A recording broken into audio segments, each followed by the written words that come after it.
Unbelievable. Yeah, looking good. How are you, my friend? You okay? Yeah, I'm very well. How are you? I'm good. Yes, I am. Sorry, I'm going to be a bit quieter than usual. You'll all be relied. I've just managed to scold myself with pot noodles, so feeling a little bit. Oh, haute cuisine today, eh? The tough questions are already coming for Mark Newton. Shocking peach hair. Thank you for that. I think that one was for me. Are you happy for me to go live? Because I am.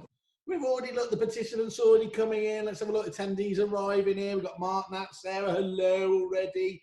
Get it up. I'm amazed anyone's in at the moment, to be honest, considering everybody's back at everybody's back at work. I mean, from what I'm hearing, it's absolutely crazy. Yeah, it's going to be a different. Sometimes it can be busy, and again, you're full of. But it's a bit of a false busy because obviously a lot of still tire kickers. I would imagine everyone who's there now is about the most motivated, motivated of all clients, aren't they, at the moment? So that's got to be good news. And the question is obviously how long it will last for. And actually, I'll ask you that later on, so don't answer now. Well, I'm going to answer it now to spoil it for later. Brilliant. Okay. I know. I think business owners have got some really tough decisions to make. When to unfurlough people, who to bring in. When you've got to look at who's got vulnerable people that they live with, who's got vulnerable parents, who's got kids. So you've got some leaders have got some tough decisions to make, and it is going to be interesting. And then also, as you rightly say, it could be a massive wave of people now, and it is, from all the agents I'm speaking to, of pent up demand. The amount of viewings. I mean, I think Rightmove said they put on over 2,150 properties yesterday in the last 24 hours.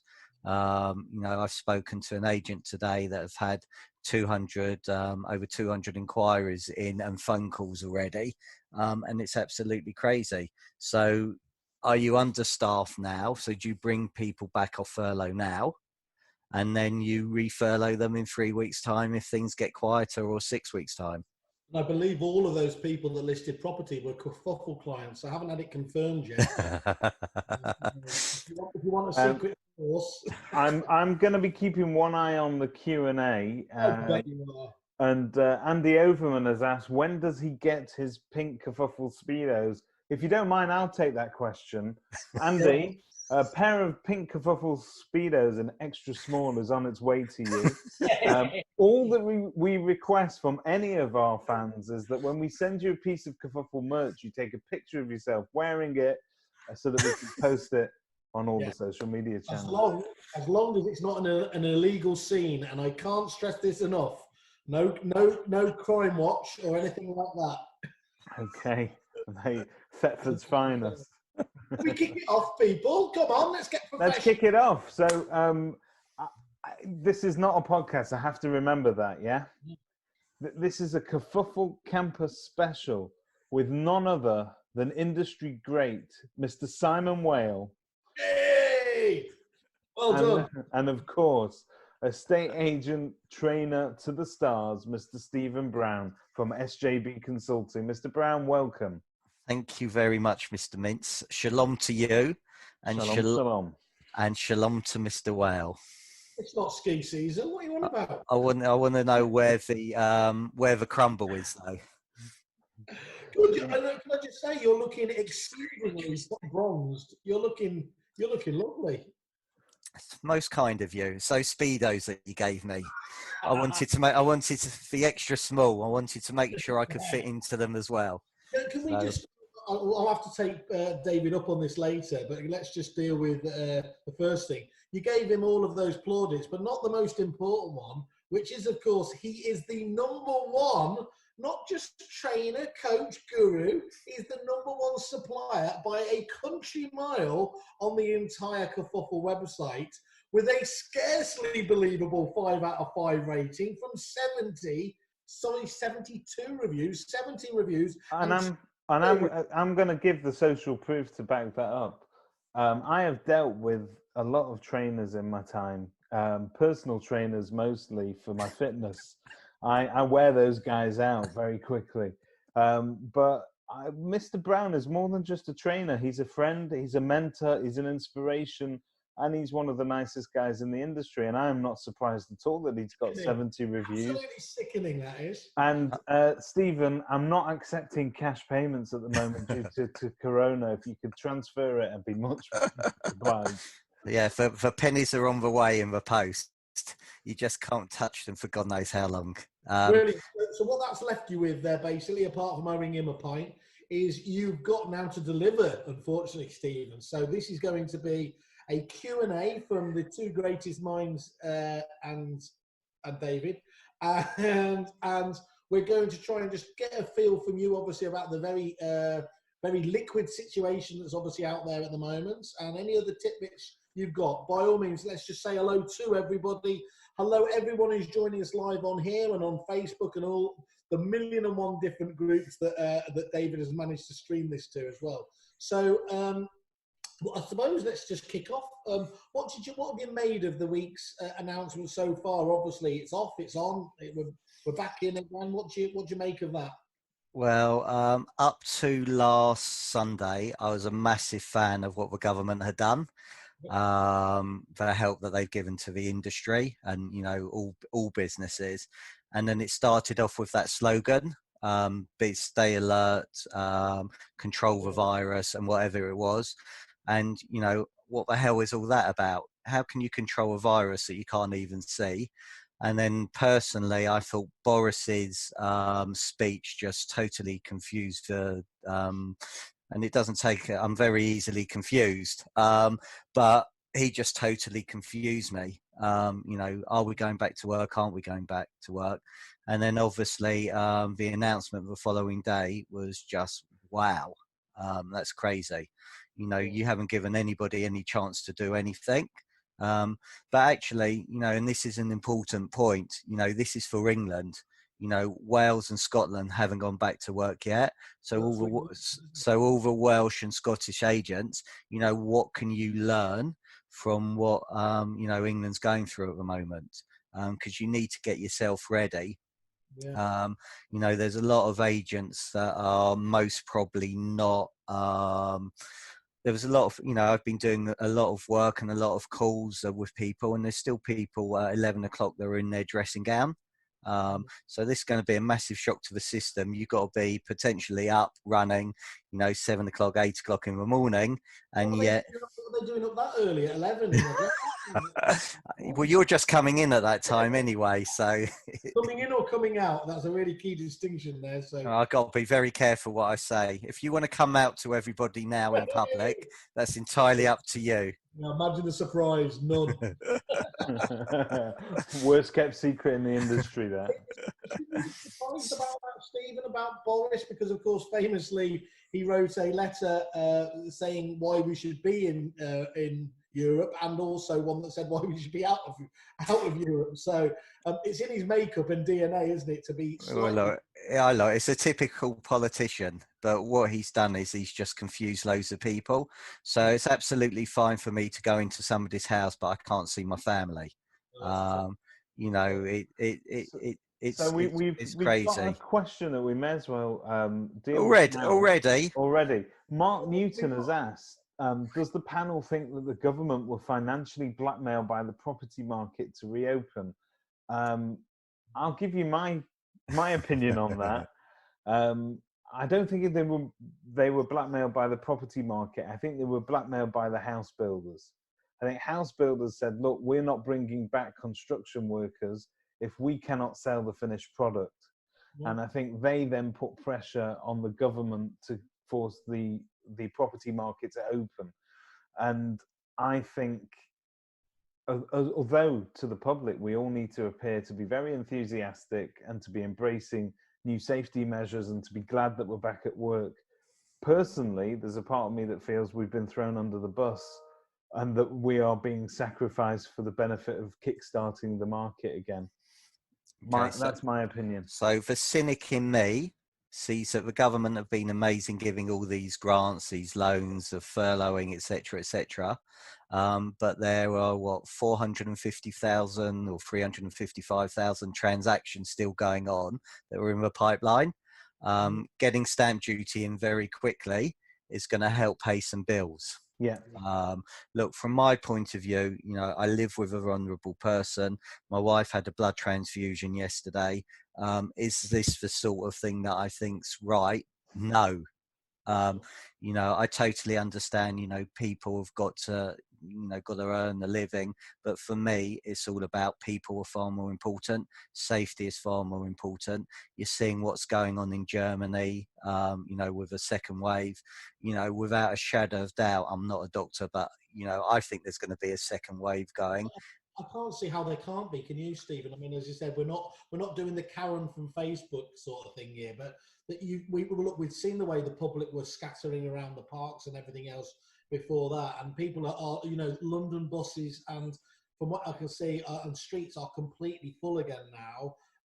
This, unless this virus has infected far more of us, and as some people are suggesting, we've got semi-herd immunity at the moment, which just feels far too soon. It's just not right, is it? But look, I don't think it's right, but you could see over the course of the last 4 or 5 weeks, every week you look at Yomdal did that survey. There was another survey that came up. There's more and more information saying that people have had enough. They want to get on with their lives. They want to move. For me, we've been in lockdown for 7 or 8 weeks. Why not wait another 3 weeks, 6 weeks, whatever it is, to at least have a better understanding of what's going on. And even then, they could have phased it in, so it would have been very easy for them to say, "Okay, guys, property market's reopening. I'm afraid there's going to be no valuations at the moment. You can do viewings on empty properties. The protocol is you open the door, you run for cover, people can go." Whatever it was going to be, but instead, all he's done is he's opened everything up at once. And I think for the average agent, they have effectively delegated their duties to us to decide and to interpret the very rough guidance that we've received. There will be different standards of PPE employed by each agent. There'll be different standards on we see it in the groups. There's some fantastic sharing going on out there. And I'd encourage agents to collaborate as much as possible, if anything, so that we can all find a nice middle ground, that we're all adhering to the same standards.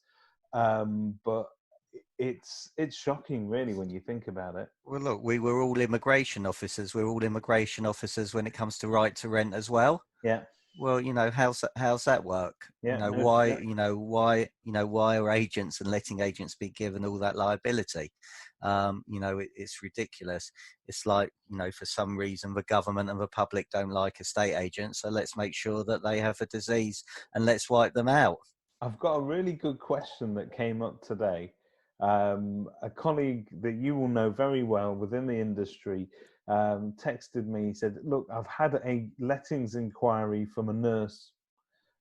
We have asked the questions because we have a series of questions that we ask to make sure that these people are physically fit before they come to do a viewing. We've asked them whether they have been exposed to COVID virus or had symptoms, and the nurse said, there's just no way. I've not been tested.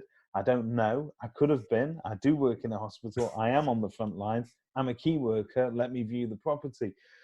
Now, that's all well and good. I agree. We should be making properties available to key workers first because they need it. There's people that have been moved from hospital to hospital. But how on earth then do you justify the added risk of actually putting those people in front of key spreaders, if you like? So it's really difficult. Look, I suppose it's, the vacant properties, I think it's absolutely fine.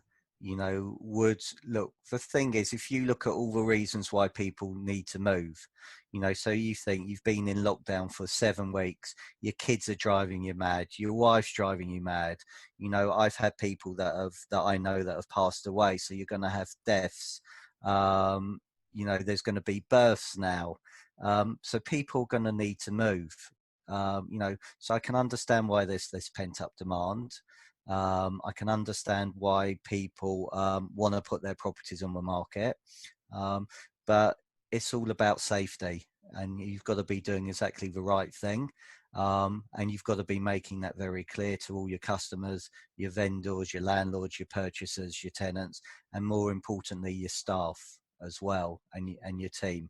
You know, every single person is really, really important. So it is a shock, and maybe it's come earlier than we all expected. You know, I expected people to come back in 3 weeks, so it's all about preparing it. But you don't have to open straight away. You know, you can have a stage opening. Some people I know, they're going to keep their people working from home anyway, because they can't get the equipment, they can't have the distancing in their offices. And so obviously, you know, you've got to look after your staff. They've got to come first.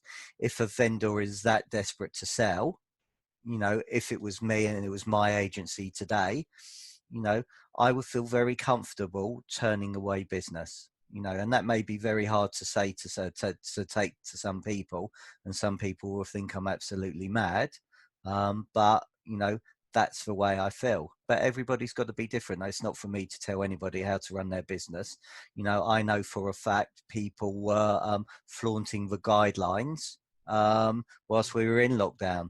You know, there were agents taking on properties. There were agents going to properties where people were living there and taking Matterports and photos and whatever. But what this is going to do is I think Zoom has demonstrated that we can do so many different things. So I did a little exercise because, you know, obviously one of my favorite courses, or one I'm known for, is Turn Your Data into Gold. Yeah. And I just wanted to see, actually, could I still book market appraisals in the lockdown, or had I lost my touch? But virtual market appraisals. Yeah. So again, I put on the post, and David, you were kind enough to share it, where I wanted to speak to landlords and you know, and vendors. So an ex-colleague of mine from Green and Company, who I hadn't seen for 6 years, got in contact with me, and I said, you know, can I ask you a question? How long have you been living in your property for? 7 years. Said, so in those 7 years, did you buy it through an estate agent? Yes. So in those 7 years, how many times have you heard from your estate agent? Never. So another one that's gone into witness protection with like 95% of all the vendors out there, previous buyers who never hear from their agents. So I said, just out of interest, you know, what have you done to it since you've been there? So I said, we've done this, we've done that, we've done that. So I said, well, what do you think it's worth? I've got no idea. So I said, well, would you be curious to know? And she said, yes. So I said, look, obviously at the moment, you know, I don't feel comfortable coming round to see you, but I'll happily do a virtual market appraisal where you walk round and then we can have a chat. You know, would that be of interest? Yes. So could you do 1 o'clock or 4 o'clock tomorrow? 1 o'clock. Perfect. Okay. Turned out she was also buying a rental property as well, for the first one. So there's a potential opportunity for renting a property out, and that was half an hour away. So the point is, at the moment, there's loads of opportunities, you know, to speak to people. And one of the things that I was saying, but I would still be saying to people now, is actually, you've got to decide about phasing and furloughing and bringing people back. But for me now, there's a lot of people that are still sitting at home. I think your friend Josh Fegan has said that previously it's a minute and a half you have a conversation on the phone. Now people are having 7.5 minutes conversation on the phone. So there are still a lot of people there at home that are willing to have conversations with you. So for me, I'll be speaking to everyone on my customer bank, database, whatever you call it, data bank, and having these conversations with them, because you may be surprised. You know, you start having a conversation with them and it could be just, hi, David, you know, how are you? And you go, Stephen, I'm so pleased you called. I didn't know whether you were open. Actually, I can't stand my wife. The kids are driving me mad. I can help you there. The dogs are doing my head in. Help me move. Can you sell my property? And yeah, and then you can start having these conversations and giving the people the option of, do you want me to do it virtually, or do you want me to come and do it subject to all the necessary guidelines? So, there are still business opportunities out there. I've had the conversations with other people. And also on the landlord side, there are a lot of landlords, again, just by having conversations, that are interested in adding to their empire. Again, refinancing opportunities. Mortgage rates are unbelievably cheap at the moment. So there are a lot of landlords that are refinancing at the moment. So again, if you don't have a relationship with a financial advisor, get that relationship now. Start getting your landlords to speak to them, because that's going to make a massive difference. So for me, I think a lot of agents have their pipeline. They're going to get their pipeline through, I think, relatively quickly. But I think what's going to happen is going to be in 3 or 6 months' time, agents are going to struggle cash flow wise. So cash is king, because you're not going to have any sales going through after, hopefully, the sales that go through now in the next 3 to 6 months. So getting on the phone to your customer bank, what you do in the next 30 days is going to impact your business in the next 90 days. So it's really important to be having people, maybe bringing people back that are specifically on the phone to your customers, having those conversations. It can be virtual. And even if they're not now, before, take that lady, 7 years, nobody in touch with her. Yeah. Okay. So now, I say sell Simon a property. So Simon, what we do and what we offer is every year I'm going to give you a virtual appraisal, annual health check as to what's happened with property. I like you to do a walk, talk me round and show me round, and I can book that into the diary now. So in a year's time, in 2021, I've got a list of market appraisals. It may well be that they've outgrown it in a year and you're going to get a property. So you've got no excuse now never to keep in contact, and again with listings. Okay. With Zoom, you should always now be in front of both decision makers. Okay. So at the moment, I can't, if somebody says, you two, the lovely couple here, Schofield or what's his name? I can't remember it. Piers Morgan and Susanna Reid. Yeah. Okay, the lovely couple you are. Okay. I'm Susanna. Okay. So it may be that, I do the original appraisal with Pierce. Yeah. But then in the evening, I say, look, obviously I appreciate your partner's not here. Your partner may also have questions. When's the convenient time when your partner's home? Let's get all of us on the Zoom call. Let's have this conversation. So again, you should always have that opportunity now to make sure you've got both decision makers there, and that's going to help you. And if you've got a proper stay in touch policy, why should they want to use any other agent? Because you're in regular contact with them now. That's very true. And one thing you taught me, if you're the only agent in contact with them, the fee that you're able to achieve is always higher because you're not under pressure to match or to beat somebody else's fee. And so that element of competition just goes out of the room. It's a one-way conversation. Well, look, I think you've hit a big nail on the head there. Fees. Okay, so the facts are there will be fewer transactions. Okay, there's going to be a lot of agents fighting for maybe a small piece of the pie. So what are you going to do to add value to demonstrate you are better than any other agent?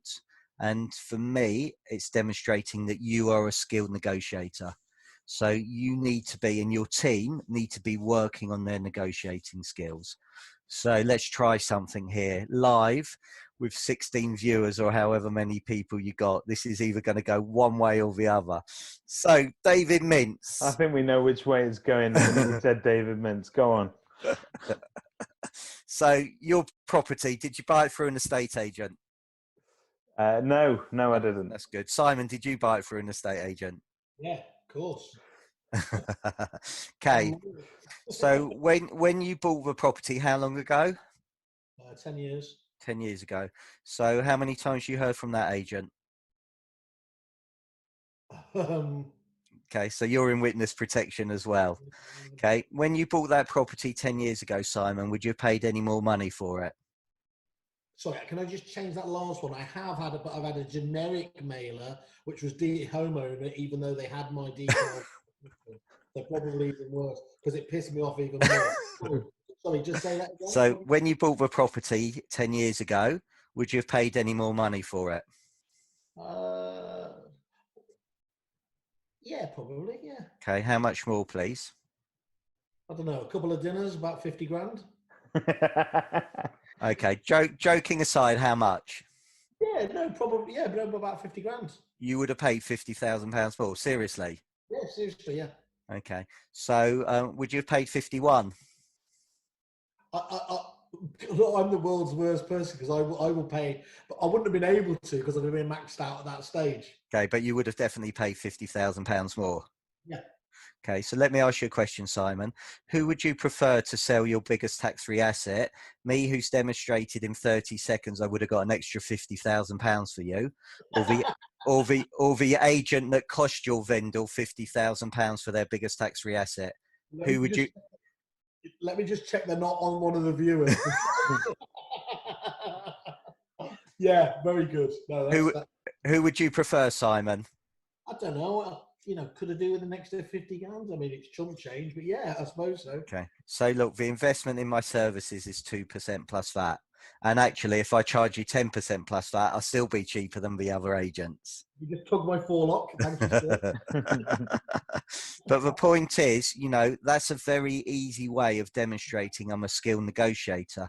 We're already reading in the papers that surveyors are downvaluing.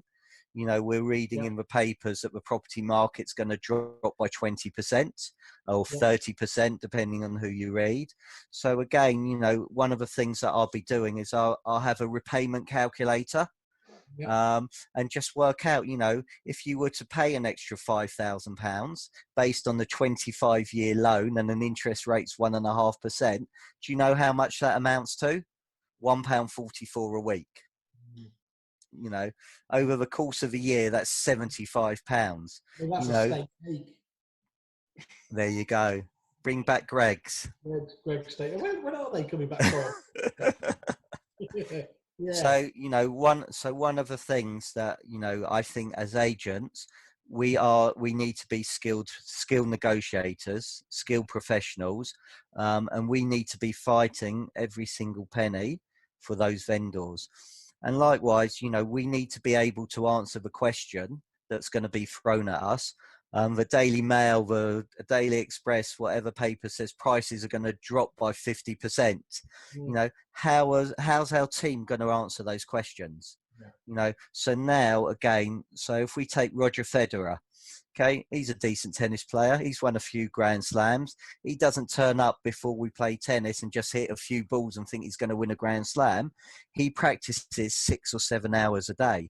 I'm not saying estate agents need to practice 6 or 7 hours a day, but, you take Assad and you take Location that won, both of prestigious awards. You look at the training he gives to his team. So, I haven't had look, very funny enough, Vicky's just come on, so Vicky and Assad have got an exceptional agency in Stoke Newington. I know that I can guarantee that they're already having conversations or been having with their conversations with their team. How do we answer this question? So for me, every agent now, maybe before you even come back, I would actually do a day's training with my team before we actually go back into the offices and start coming up with, right, there's some people here that haven't gone on a listing presentation for 7 or 8 weeks.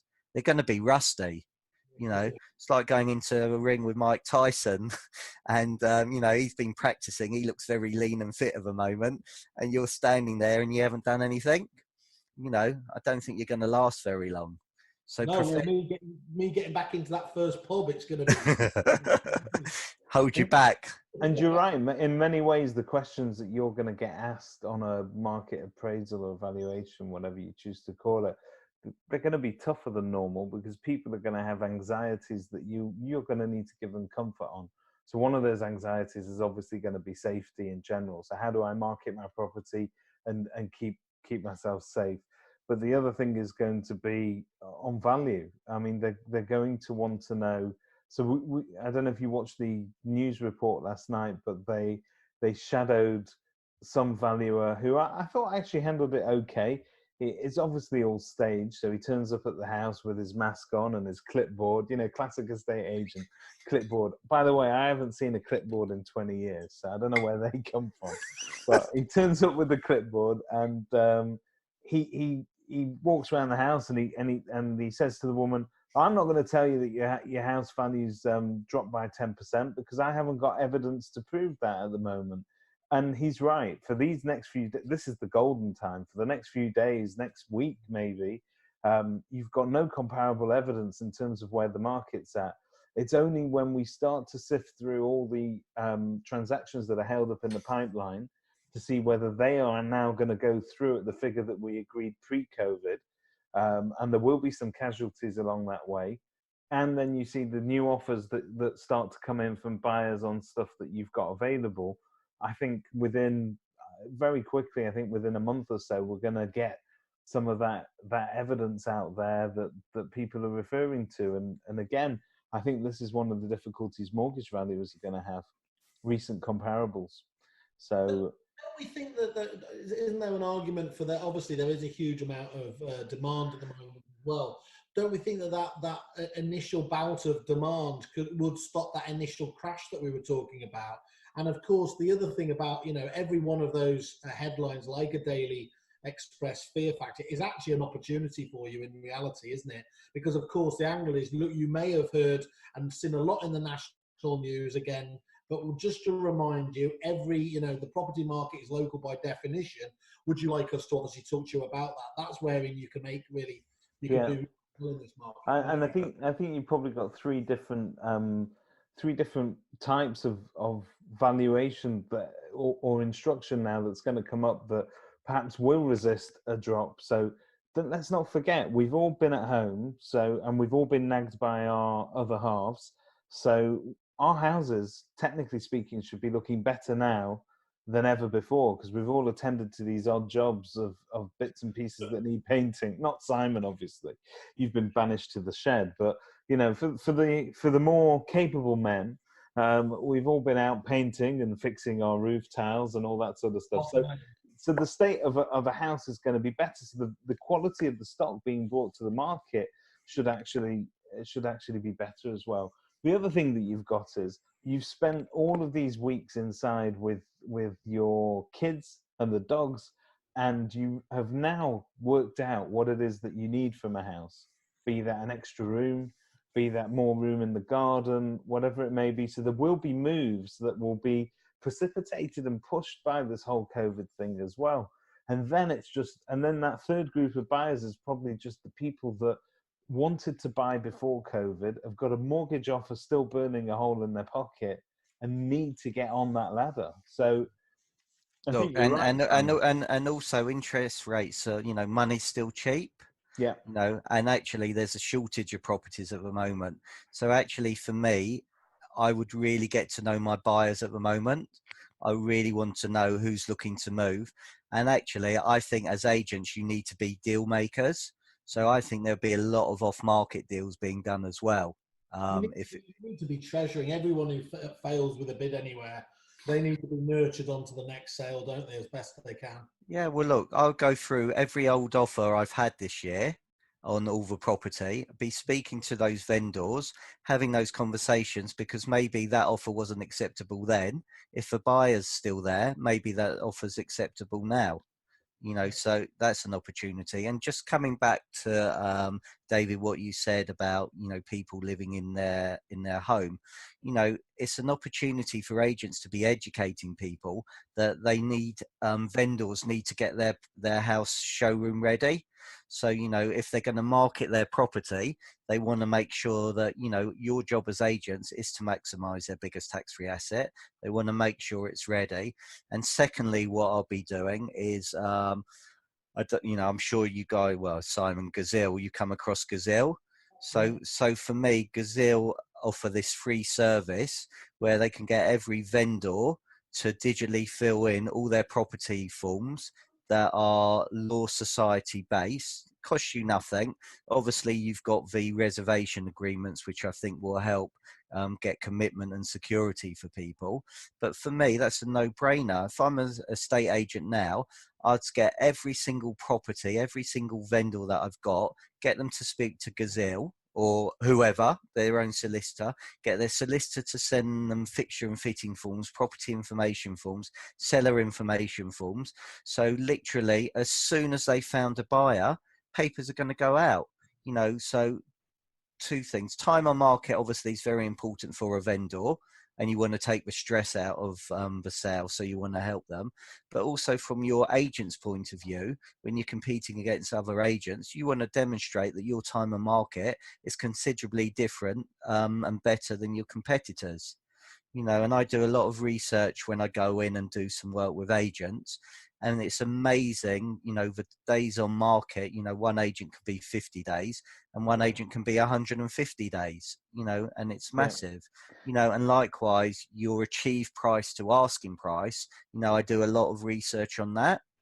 So, if one agent's getting 4% more than the other agent, again, that's why you justify your fee. And also demonstrate, so for me, we won't go talk about what's happened with Rightmove and all of that, but most the public, well, you may touch on it a bit later if you want, but most people, the public think all you do is put a property on Rightmove and that's it. Now, as agents, do we demonstrate actually we've got 40 things we do from when you instruct us to when we complete on it? On lettings, do we tell them that we've got 97 things we do to maximize their investment? Because we need to educate our customers a lot more. And now with Zoom and videos, now's the time to be educating people with all these things. We've got some questions coming in on the Q&A. So we've been tag teamed here by the Estate Agency Podcast, by the looks of it, David. Look at it. Yeah, so I'm going to try and, some of them are just more comments, so I'll try and read through those. Here's one that is a question and a comment from a fellow called Andy Overman. Hello, long-time fan of the Kerfuffle Podcast. It made me consider giving up my podcast, which I don't think is in any way comparable.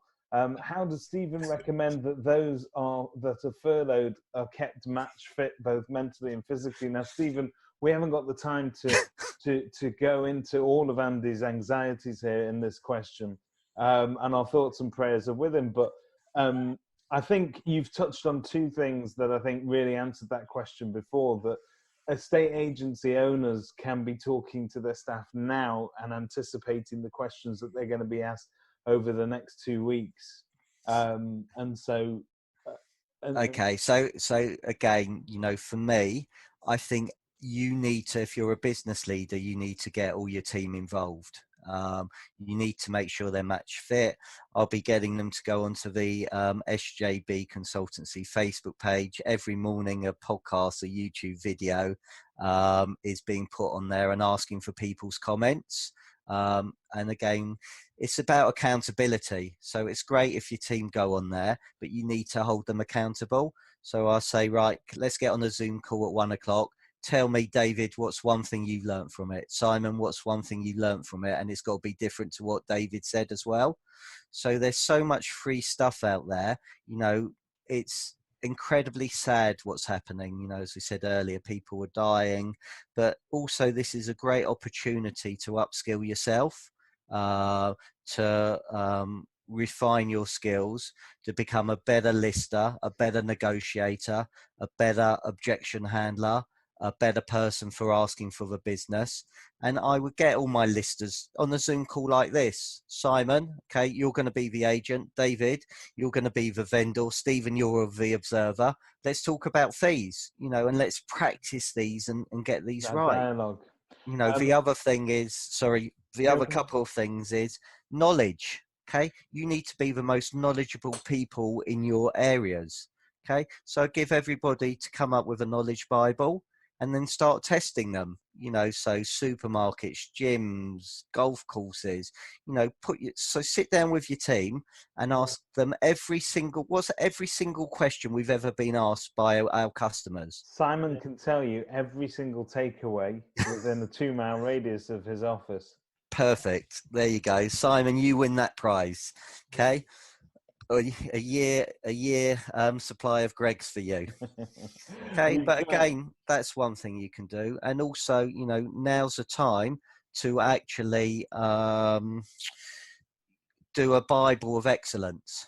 So, you know, again, look at all your systems and processes and come up, what does world class look like and what does unacceptable look like, and get all your furlough team to be doing all of that. So when they do come back match fit, they know what world class is. That's great advice there. Great advice. A comment from Karen Gregory, who also goes as the Karen, the ethical landlady. She wants to make it clear that not just men have been improving our houses whilst we've been working from home. Please remember that there are lots of female agents and landlords out there listening to the three of you. ... Karen, I am so sorry for Simon's attitude to women. It's well known. He's berate him for that. No, she's quite right, and I apologise. Next, Spencer Lawrence has asked best ways to be proactive, strategic, and innovative whilst also being kind to yourself.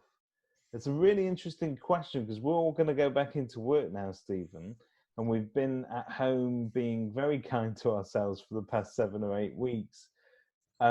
How are we going to go back to work but still maintain that little bit of balance in terms of exercise and time? Have we learned anything from that? Spencer is the best letting agent in the UK, in my opinion. He is absolutely exceptional. He runs the most incredible business out there. So I'd most probably throw it back to Spencer and take it from him because he's exceptional. What concerns me is that people would just go back doing to what they were doing previously and quickly forget you know, how they have been. You know, I would love to see people being how they were through this crisis, and the kindness and the, you know, the love we've shown to our key workers and the NHS and the police and everything like that. I can see it changing back to how it was. That's just me being a skeptic. You can already see that now. But I think, look, you've got to be true to yourself and good to yourself. You know, what this has shown is that actually you don't have to, we can all work different hours, you know, and actually we may have to work different hours anyway because of getting people in. So, which may be better for our customer, because actually we live in this digital world and people with Uber and Amazon expect things to come in 3 minutes or an hour. You know, maybe people now are expecting agents to be open to 11, 12 o'clock at night. And actually maybe that's something that's gonna happen, because actually, aren't they, Stephen? That, you know, regardless of the fact they know that many businesses aren't fully staffed, that's not going to. I think David, you were talking about a particularly difficult client who was not sympathetic in the least. Yes. Just to interpreting the government's actual rules, they are going to be all over the review sites if they still feel they get a less than perfect service at the moment, aren't they? Yeah. And therein lies another opportunity for those that are able to rise to the challenge, though. and also actually that's a really good point. You know, if you do an incredible job now, it's all about the case studies. You know, getting those case studies, getting those video reviews, getting Google reviews when it's back up and running properly, you know, Facebook reviews, LinkedIn reviews that have helped you. But look, I think Zoom, and I'm happy to share this with you. I've produced a document which it gives 25 things that you can use Zoom for now and after to better serve your customer. So if it's okay, if people come to the SJB Consultancy Facebook page, like it, share it, and put, please can you send me the Zoom now? Or if you send me a message saying Zoom, I will send it over to you. But for me, these are the sort of things that you can do. Just to give you an example, so probates. Okay, you don't most probably have executors and trustees there. Well, why not get them all together on a Zoom call? A pre-market appraisal Zoom call, getting to know you. As I said earlier, virtual appraisals with both decision makers. Okay, your vendor care, vendor guidance. I can share a screen with you. Every offer can be put forward by Zoom. Yeah. You can do any overseas and out of town landlords. You can walk them around the property. You can talk through a Zoom, get your solicitor to do a Zoom call with your vendor to get them sale ready, a mortgage broker to your buyers to get the mortgage ready. You could even do landlord and investor events via Zoom now and webinar. And get them all in a room and get them talking. You don't need to have people there to do all these things. So which comes back to Spencer's question, actually, because hopefully Zoom will give you more time, you'll still have time to do the things that are productive. And for me, agency is about plans. So prospecting, listing, adjusting, negotiating, and selling. Okay, so these are the productive things you need to have in your business. Okay, if you don't prospect, you don't have anything to list. If you're lousy at listing, you're not going to have anything to sell. And if in these times, you may have to be adjusting people's prices. You need to be able to have those conversations. And also, if you can't negotiate, then you're not going to do justice to the vendor's biggest tax-free asset or the landladies maximizing their investments. Yeah, there are male landlords as well, Or landlords or landladies. We don't want to offend anybody. Okay, we've got another couple of great questions from Nyan. Can you please give some advice on accurate virtual valuations? So I think a lot of people who've tried virtual valuations find it perhaps a little bit frustrating. They can't get a full sense of a property in terms of, that feeling you get when you walk in. But is there anything that they could be doing to make that more accurate? Good question. I haven't been an agent for 7 years, and it's a long time since I've been into a vendor's property to do that. And obviously, it's a different time. I much prefer face to face.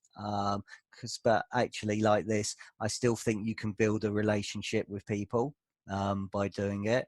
Yeah. For me, I'll be asking them, can you open again? So for me, it's about putting yourselves in the shoes of a buyer. So, what are the typical questions a buyer's going to ask you? So again, if you look at Spencer, okay, so I know Spencer, I hope I'm not breaking his trust here, has looked at viewings and Facebook viewings and done them live.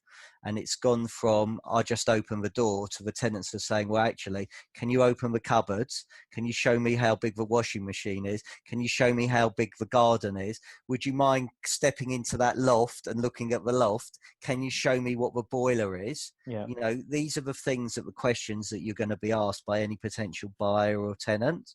So, I would have that. And actually, if I'm on a market appraisal, how many listers actually say and sit down at the appraisal and say, what I like to do is, whoever you decide to go through, whether it's me or another agent, your buyer is going to ask you a list of questions. What I like to do is ask you these questions. Now, how many agents do you actually think sit down and actually say that? Very few. Very few. As a vendor, would that impress you? It would, because or or would it demonstrate you're different and start justifying, hold on, I understand why Stephen's a 2% fee, because he's asking things that other agents aren't doing. Yeah, that's excellent advice. But I would still go, you asked a question about a virtual appraisal. Do what you do on a market appraisal. You would go round, I would offer advice whilst I'm going around. So, our job as an agent or as a letting agent, as a sale agent, is to add value. On the sales side, we want to make sure that they're maximizing their biggest tax-free asset. As a landlord, we want to make sure they're maximizing their investment. So we want to make sure that they get, they find the right tenant and they're getting a great rent for their property. So look at yourself in the shoes of what's going to add most value to them. Thank you, Stephen. That's a great answer to that. Here's a great question, and it's more focused on the lettings market. You're going to like this one because I think you're going to have a lot to offer. From Mark Newton. Hello, Mark.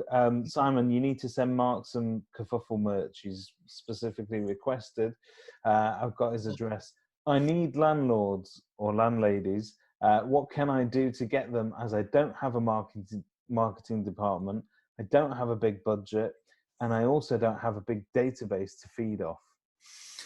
Paul Long, £1 Facebook group. Go and join it. I'm not on commission. Okay. It's £1 for 30 days. Okay. Follow what he does. He's got some exceptional landlord e-guides that, from my understanding, they are picking up landlords left, right and centre who are sitting at home bored going through Facebook. Is the easiest way. Simon Whale. Hello. Do you have any friends? Really personal question now. Do you have any friends? Yes, I do, yes. Okay. Are any of your friends landlords? Well, they are, yeah. Okay. Would any of your landlord friends be interested in maximising their investment? Yeah. Okay. What I would love to do is to have a virtual coffee with them. Would you be kind enough to either give them my name and number, or what would be even nicer, if for you to, with their permission, give me their name and number, and I'll give them a call in an hour. Yeah, cool. Okay. So how many friends have you got that are landlords? 4. Okay. Well, I didn't know that before we were on this call. So, that's 4 opportunities I've just created. And how much money has that cost? Well, once we take into account the kerfuffle cut, it's... Yeah, forget that. but Stephen, you know what? Tony Robbins goes on about this a lot, and he talks about that in self-development terms. But he always talks about asking better questions, and that is pretty much what you've just done there with Simon, and also what you did when you asked him whether he would have paid an extra £50,000 or whatever he would have paid extra for his house. And sometimes we get so stuck in routine, almost robotic. When you go and visit people, you churn out the same lines, and you're so busy talking about yourself and the fantastic services you're going to offer. You don't take time to ask those questions, do you? Look, let's go back and let's answer Mark's question as well, and try and give him even more value. So he has got some landlords already that he lets property to. Okay. So, what I would say is, if Spencer's still on here, Spencer is very generous with his time. I'm going to get into so much trouble now. Spencer has done a podcast with the Estate Agents Podcast. He's done a podcast with Josh Fegan. Okay. Listen to those 2 podcasts. So the easiest way, and where Spencer is very, very clever, he's gone from his one landlord, he's got them to buy another one. Okay. So again, look at your landlords, look on Land Registry, see how much they paid for their price for their property, then guesstimate how much it's worth now. If there's loads of equity in that property, see whether he wants to buy another one. As we said, money's cheap. If you get the right loan to value, now could be a good opportunity to increase your empire into a kingdom or universe. Yeah. Fantastic. that's really, really great advice. We've got Raj on Facebook. I don't know if you've just seen this one, Stephen, as well. He's just said, while viewings can be carried out in line with government guidance, how will trust in the safety of being visited by strangers be overcome? And more importantly, what actionable ways are there for agents to help to rebuild trust in the safety of the viewings process? So I think you've had the government guidance out there. You've had guidance from Property Mark. I'll be doing a series of videos to my vendors, to my market, and letting everybody know what the protocol is, what our procedure is, and and making it very, very clear from day one. And it's important every single member of your team adhere to that, because I think, and in my opinion, and understandably so, there's a lot of people out there saying, I don't want strangers in my house. Yeah. And there's, I've seen it on the comment section. I mean, if you talk about these Facebook groups, most probably half can't wait. They're running back to work. The doors are open. They've most probably opened up. They've got no PPE. They've got no nothing. And, I've heard, I haven't seen, so allegedly that agents are doing viewings without PPE and stuff like that. Yeah. So let's face it, what do most people think of estate agents? And keep it clean, because we're not at 9 o'clock. They're not enthused, put it that way. Okay. And so we're all being polite. So now, I think Raj is right. It gives us an opportunity to show agents and letting agents in the best light, and that we are caring, we are empathetic, we understand the needs of people.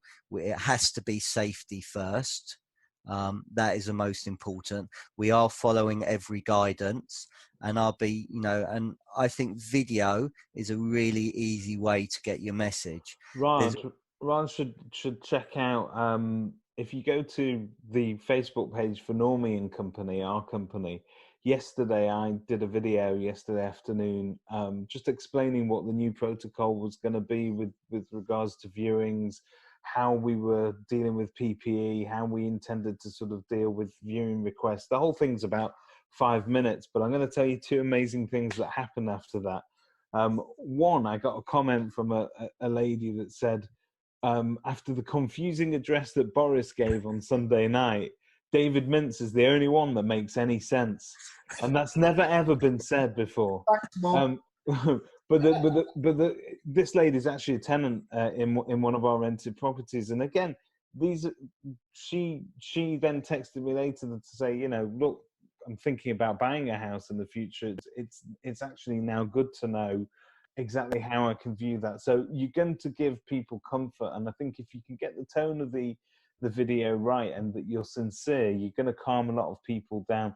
The second amazing thing that happened, get your colleagues to share these videos. One of our lettings team shared the video, and a landlord that she had previously been in touch with but had a hard time winning them over to bring their properties to us, had seen the video and said, look, I think it's really great that you're being upfront with this information and how you are managing people's expectations. I've got a property that's just come vacant. I'd like to give it to you guys to do. So just off the back of being very open and friendly and being as sincere as you possibly can, let's face it, none of us know exactly what we're doing. We're in uncharted territory over here. And as long as you can communicate that to the client without freaking them out, you're going to win. 100%. So Mark, if you're listening, that's another way to pick up a landlord. It is. Video works really well like that. Anything that can be shared is superb.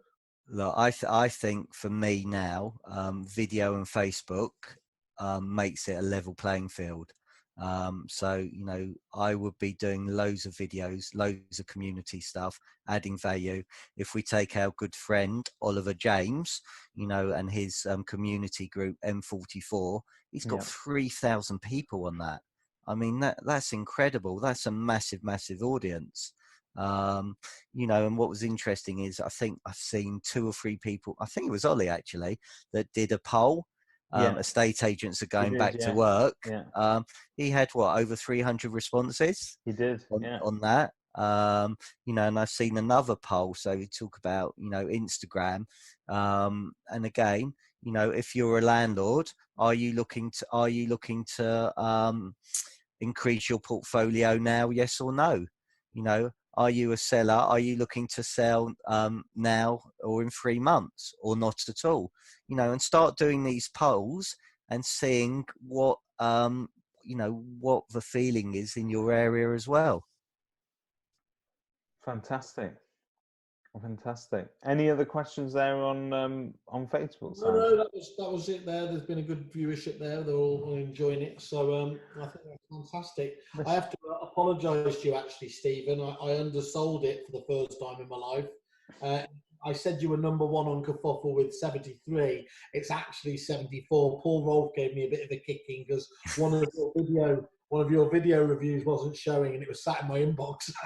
Oh, cheers. That's just to prove that I do validate every single one of the reviews that goes on.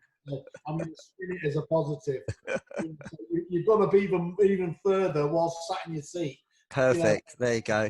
I wasn't giving them a call to say do it. Right, David Mintz, can you do me a Kerfuffle review, please? I can do you a wonderful Kerfuffle review.